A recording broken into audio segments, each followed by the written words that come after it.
Assalamualaikum warahmatullahi wabarakatuh. Jumpa lagi bersama saya, Ade Sudirman. Di video kali ini, kita akan bersama-sama belajar membahas tentang bagaimana caranya menjawab soal TOEFL bagian structure. Nah, untuk kali ini kita akan membahas skill 2, yaitu object of preposition. Nah, object of preposition ini gunanya adalah untuk menentukan apakah kalimat tersebut atau kata tersebut subjek atau bukan. Karena kalau subjeknya cuma satu, kan gampang penentuannya.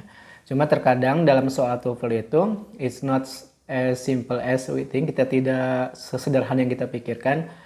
Suka ada subjeknya banyak kata-katanya. Nah, kan padahal subjek itu hanya satu. Kita flashback dulu ke skill 1, bahwasannya dalam kalimat itu harus ada subjek dan verb. Nah, subjek itu biasanya adalah kata benda, kalau ke sini ya, atau kata ganti. Nah, ternyata kata benda atau kata ganti itu suka ada jebakannya. Nah, untuk kali ini kita akan analisis jebakannya apa saja tuh.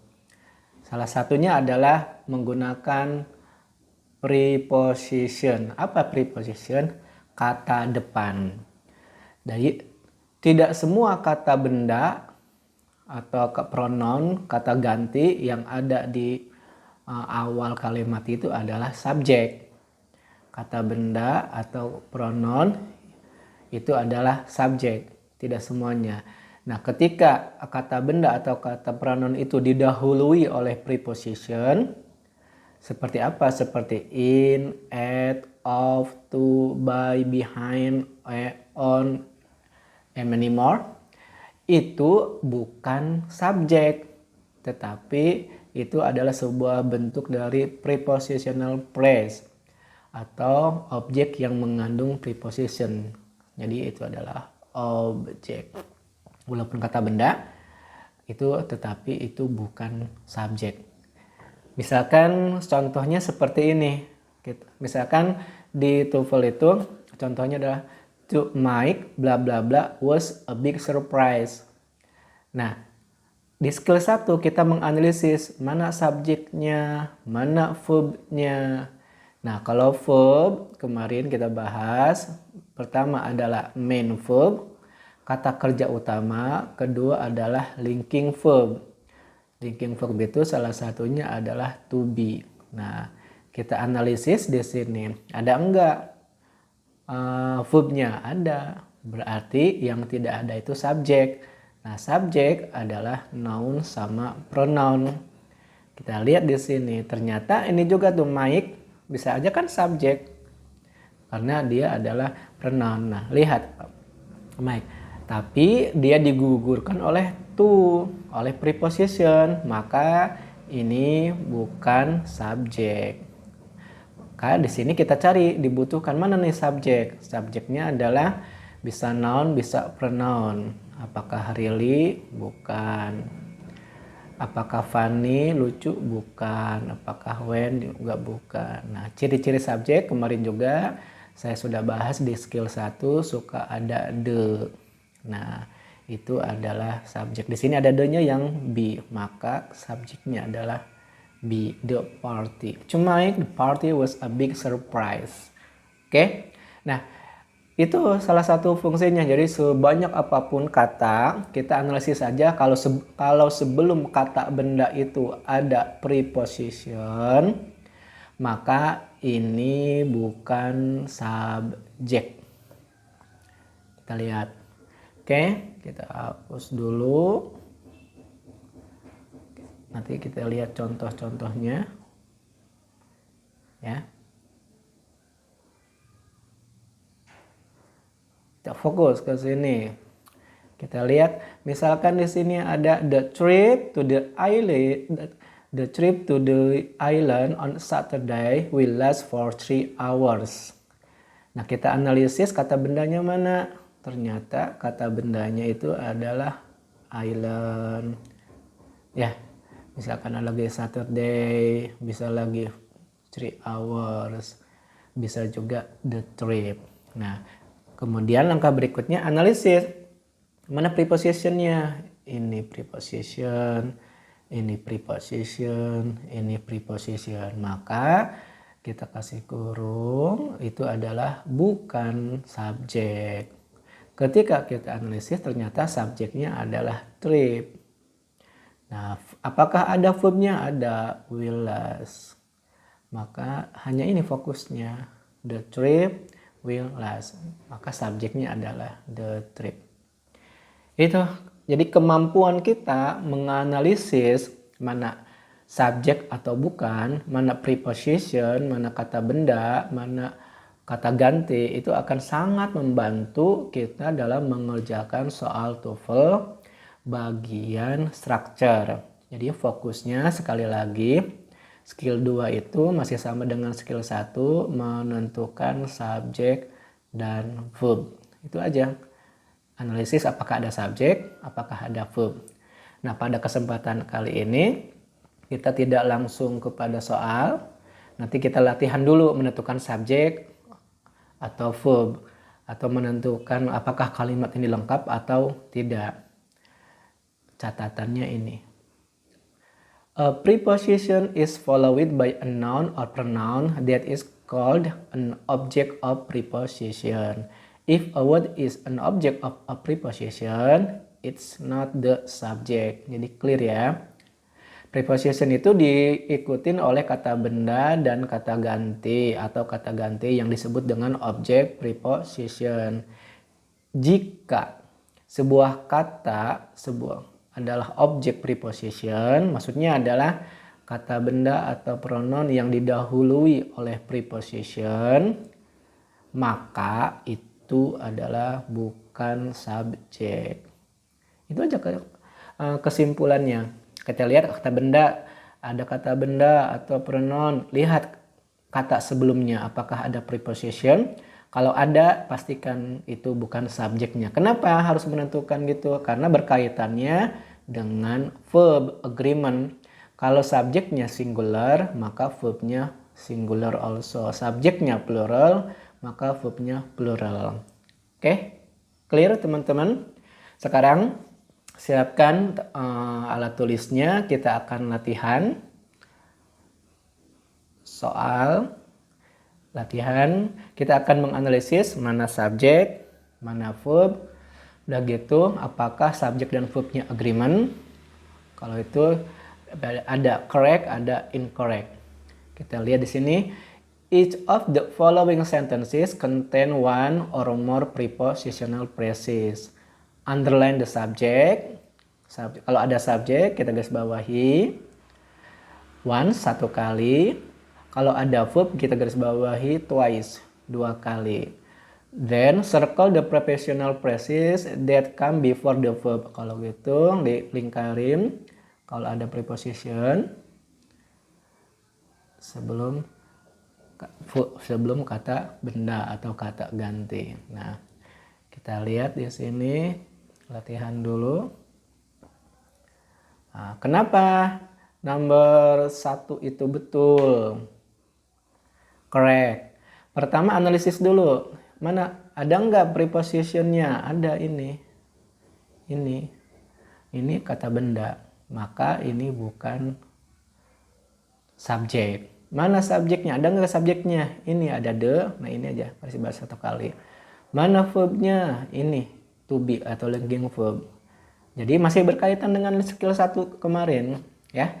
Maka kita pajukan set ke sini, harus agreement. Apakah ini singular? Ya, maka it should be singular also. Di sini juga harus singular. Maka di ini adalah betul. Correct. The second one, yang kedua. Masih kita latihan dulu. Analisis dulu. Mana preposition yang mengikuti kata benda? Ini by. Kita lingkarin. Begitu ada lagi of. Lingkarin. Nah kemudian ada nggak subjeknya? Ternyata tidak ada, maka kita tulis kita butuh subjek. Ya, Ada verbnya? Ada 2 kali, underline, twice. Karena di sini butuh subjek dan ini tidak lengkap, maka ini adalah incorrect atau tidak benar. Itu saja dulu pemanasannya, kita latihan sebelum ke real soalnya, bentuk soalnya. Kita latihan ini dulu sampai 10 ya. Oke, sekarang kita mulai untuk yang nomor 3. Biasa analisis dulu ya. Kira-kira mana yang termasuk pada preposition. Preposition itu kata depan ya, preposition, dan mana kata bendanya. Kita lihat analisis apakah ada preposition di sini. Ternyata ada.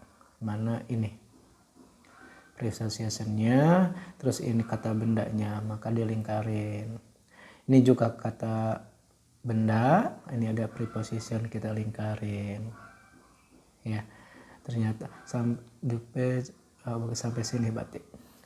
Maka analisis lagi, apakah ada kata benda yang lain? Ada ini, dan tidak ada preposition di sini, maka ini adalah subjeknya. Setelah ada subjek, kita analisis apakah ada verb. Verb itu 2 pilihannya, bisa main verb, kata kerja utama, atau linking verb, yaitu to be di sini salah satunya. Ternyata to be tidak ada, kata kerja utama juga tidak ada, maka ini no verb. Kalau no verb berarti tidak lengkap kan, maka tidak benar. Kita kasih analisis di sininya C atau incorrect ya. Incorrect itu artinya tidak benar. Ini kenapa tidak benar? Karena di sini tidak ada verbnya, Mungkin kalau di sini the direction harusnya, jadi petunjuk di halaman 20 itu tidak jelas. Ini minimal ya dikasih to be lah. Karena ini adalah plural, maka verbnya pun harus plural. Nah, ini sebaiknya di sini. Dan untungnya di TOEFL kita tidak diperintahkan untuk memperbaiki. Harus pakai are, apakah harus pakai is, hanya menganalisis saja, error analisis aja. Apakah ada kesalahannya? Udah, tidak harus untuk membetulkan. Jadi di sini adalah incorrect. Oke, kita hapus dulu semuanya.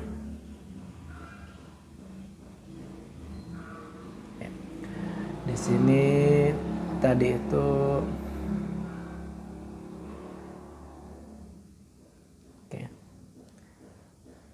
incorrect. Yang nomor 4. Because of the heavy rain throughout the night, the walkways are muddy. Kita lihat di sini apakah ada kata benda yang sebelumnya diikuti oleh preposition. Ternyata ini kata benda.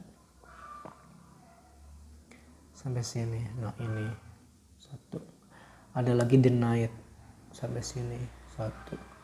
Ada lagi. Nah, ternyata sepanjang ini bukan subjek. Subjeknya ternyata apakah ada subjek? Ada. Walkway. Karena tidak ada preposition di sini. Ya, di sini tidak ada preposition, ada juga artikel the. Apakah ada verbnya? Ada. Ini maka karena dia ada subjek dan ada verb, dan ini adalah plural, ini plural, ini juga plural, maka dia betul. Maka jawabannya adalah correct. Oke, kita lanjut menganalisis. Teman-teman silahkan analisis dulu. Nomor 5. Saya kasih kesempatan dulu. Semoga jawaban teman-teman sama dengan yang dibahas di sini. Berarti sudah paham, ya. Kita lihat lagi, ada kata benda, ada preposition, ada, maka ini bukan subjek. Ada lagi kata benda, ada, ini ada in, maka bukan subjek. Apakah ada subjeknya? Subjek itu ada noun, ada pronoun. kata benda atau kata ganti, ternyata tidak ada, maka kita butuh ini. Apakah ada verbnya? Ada. Maka di sini kan tidak ada subjek. Ini kalimat tidak lengkap karena tidak ada subjek, maka jawabannya adalah incorrect, tidak benar. Mungkin kalau lebih indah lagi, it-nya itu dikasih during the week, misalkan pakai they eat lunch in the school cafeteria. Oke. Number 6. In the morning after the concert was tired.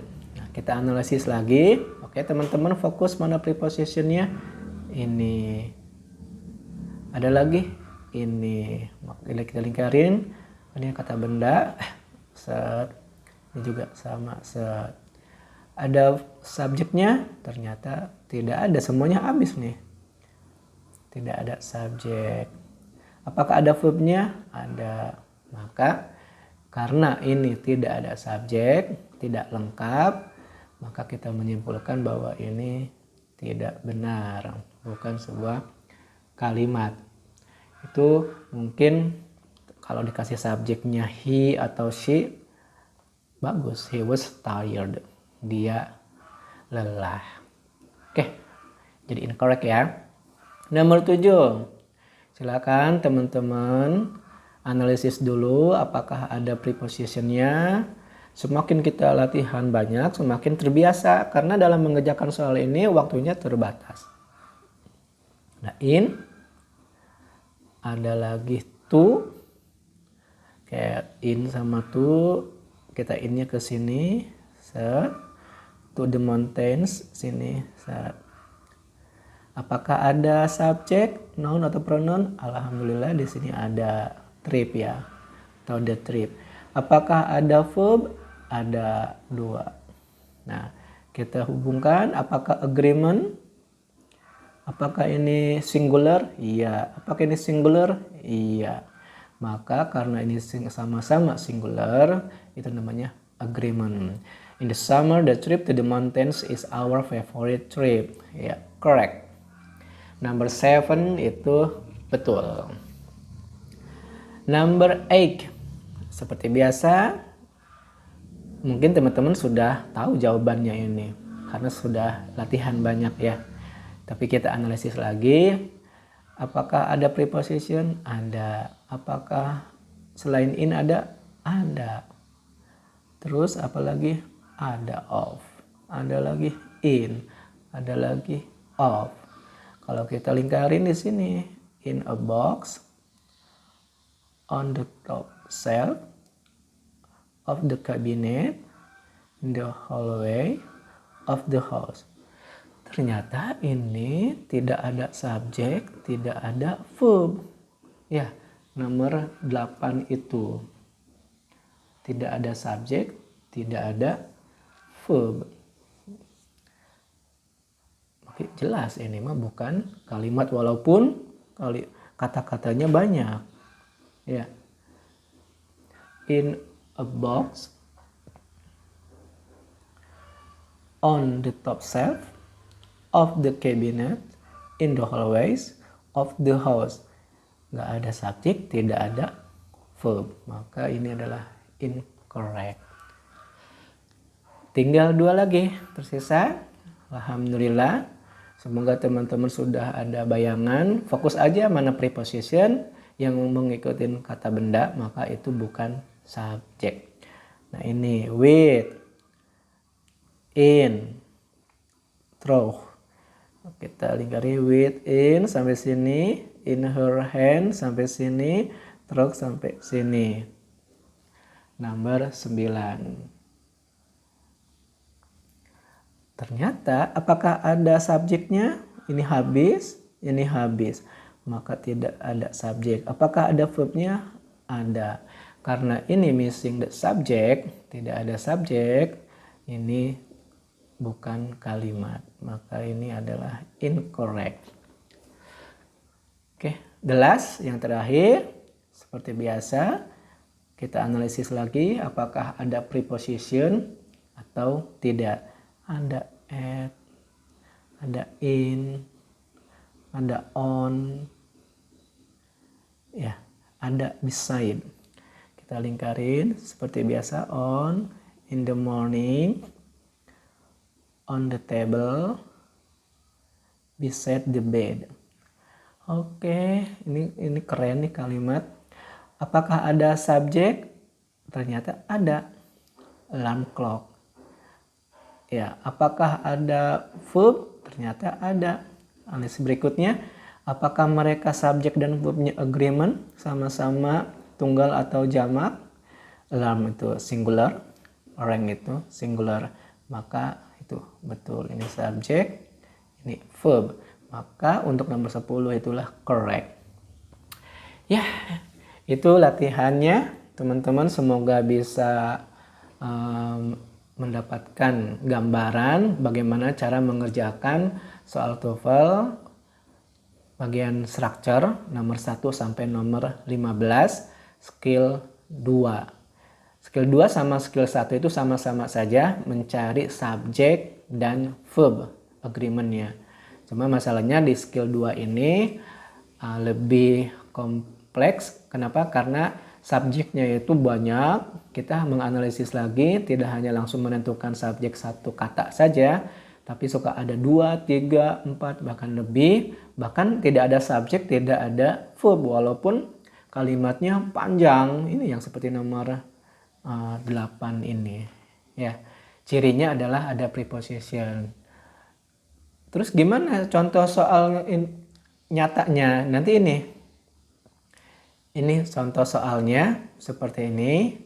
Nanti kita akan di video selanjutnya kita akan bahas bagaimana mengerjakan soal si TOEFL bagian structure itu dengan menggunakan skill 1 dan skill 2 ya.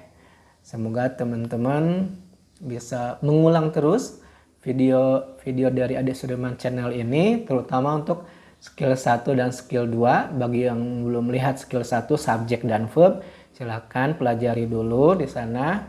Nanti di video berikutnya kita akan membahas khusus untuk mengisi soal praktek atau exercise skill 1 dan 2. Nanti ada 10 soal.